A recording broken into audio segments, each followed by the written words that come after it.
这是点嘞，各位观众朋友，大家好，欢迎您收看藏人行政中央电视台本周西藏华语新闻节目，我是主持人卓玛。本期的主要新闻有：达赖喇嘛尊者表示，中间道路是保护西藏文化的现实选择；西藏康区鲁霍县一所寺院学校遭中共强拆；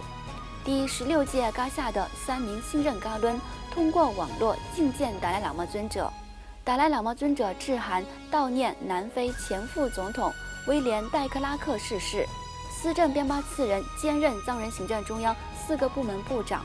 内政部召开流亡藏人社区第8届农业与合作社会议，助理法官噶玛詹堆担任最高法院临时大法官。西藏代表成功参与第26届联合国气候大会。藏人行政中央策略规划小组召开第1次会议，驻外办事处官员参加多场活动及会见政要。第17届西藏人民议会将于2022年3月召开下一次会议。下面请看详细内容。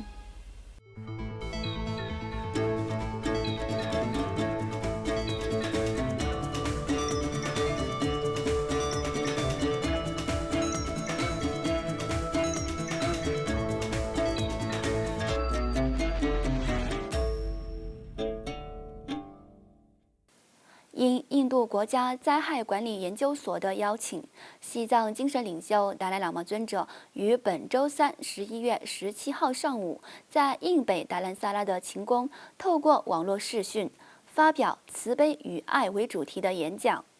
达赖喇嘛尊者在发表演讲时重申，有必要将现代教育与古印度的有关心智方面的知识结合起来，为世界做更大的贡献。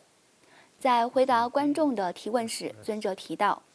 以中间道路政策为西藏寻求真正的自治，是藏人保护西藏文化的一个现实选择。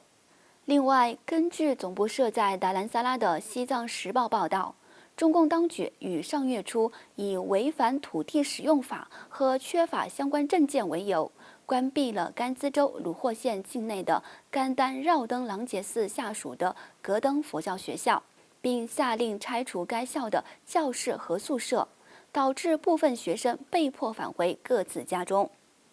在收到官方命令后，该校管理层于10月31号在当地藏人的帮助下，拆除了格登佛教学校部分教学楼和宿舍。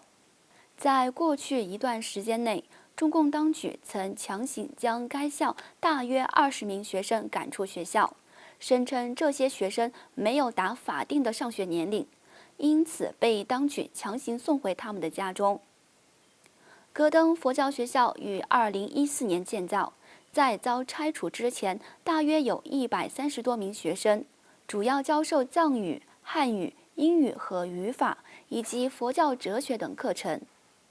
此外，藏人行政中央第16届噶夏新当选的3名噶伦，于今天11月19号上午，通过网络视讯首次觐见了西藏精神领袖达赖喇嘛尊者。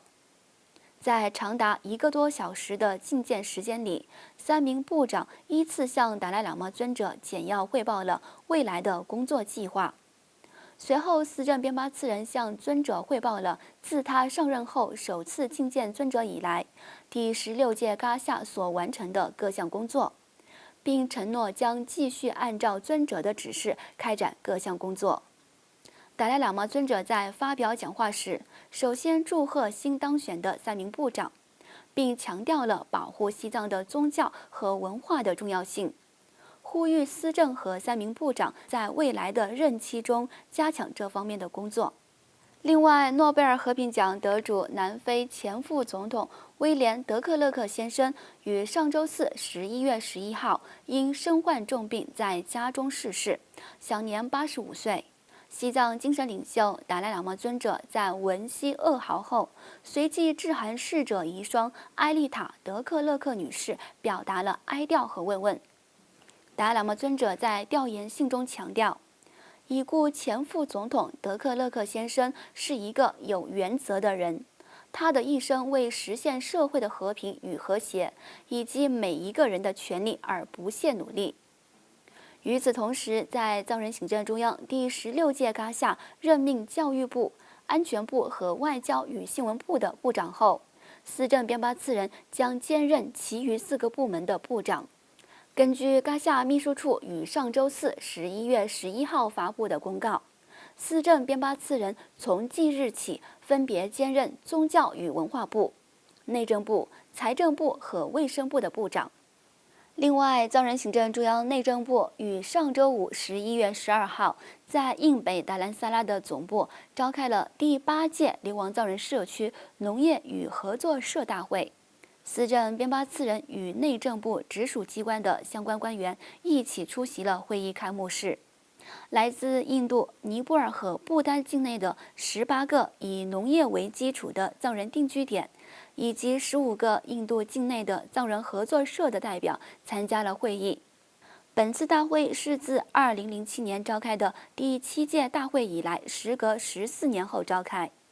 另外，在藏人行政中央最高法院大法官达波索南诺布正式宣布退休后，助理法官伽马詹堆从本周一11月15号正式担任临时大法官一职。根据最高法院的司法程序，临时大法官将由2名助理法官中服务年限较长的一人担任。大法官达波索南诺布在为藏人行政中央服务长达40年后，于本周一正式退休。与此同时，一支由西藏环保人士组成的团队成功参加了在苏格兰格拉斯哥举行的第26届联合国气候变化大会，强调青藏高原在全球气候变化中的重要性和当前西藏境内的环境问题。该团队在大会期间组织了有关西藏游牧民的困境、西藏在全球气候系统中的作用等为题的小组讨论会议，并强烈要求参加本次大会的世界各国领导人将青藏高原的生态环境作为全球气候变化的中心议题。他们还讨论中国对西藏的占领如何使西藏的环境恶化，以及西藏境内外的环境活动家如何进行反击的问题。西藏环保团队还和居住在英国的藏人参加了10多万人在格拉斯哥举行的抗议游行活动，呼吁第26届联合国气候变化大会关注西藏的环境问题。此外，在第16届嘎夏于今年8月解散藏中和谈筹备小组后另行成立的策略规划小组，于本周二11月16号在印北达兰萨拉召开了第1次会议。为期3天的会议由司政边巴次仁主持，会议审议了该小组的计划和目标。尽管策略规划小组成立初期举行了1次内部会议，但本次是该小组首次有全体成员和顾问出席的会议。接下来关注藏人行政中央驻各国办事处的相关消息。驻北美办事处代表欧朱次仁和秘书扎西顿珠于上周日11月14号晚应邀出席了美国印度教联盟在弗吉尼亚举行的第4届年度日和排灯节庆祝活动。与此同时，驻北美华人事务联络官次成嘉措先生在上周六出席了著名中国学者胡平先生的新书发布会。该书涉及中国民族问题与民主转型等议题。另外，驻俄罗斯和蒙古及独联体国家办事处代表戴洛仁波切于近日访问了莫斯科的多个佛教中心，了解各中心的发展，并收集相关要求和解决他们所面临的挑战。代表戴洛仁波切还参观了莫斯科佛教协会和前罗里奇博物馆的建筑群，以及上世纪90年代末莫斯科建造第1座佛塔的地区。与此同时，驻台湾办事处代表格桑坚参和秘书长索朗多杰于11月10号在办事处会见了加拿大驻台北贸易办事处政经暨公共事务处长吕明瑞先生和公共文化事务经理陈瑜女士。在会晤期间，代表格桑坚参向来宾介绍了办事处成立背景和当前的工作情况，并就双方关心的话题交换了意见。而驻伦敦办事处和英国藏人社区于上周日11月14号联合为藏人青年和学生举办了题为“西藏环境和气候变化介绍”的讲座活动，并邀请在格拉斯哥参加联合国气候变化大会的4名西藏环境团队的代表发表演讲。请继续关注本期节目的最后一则消息。根据西藏人民议会秘书处于11月15号发布的官方公告，第17届西藏人民议会将于2022年3月14号至3月18号举行为期5天的第2届会议，随后于2022年3月21号至3月31号在西藏议会秘书处的议会大厅召开为期10天的第3次会议。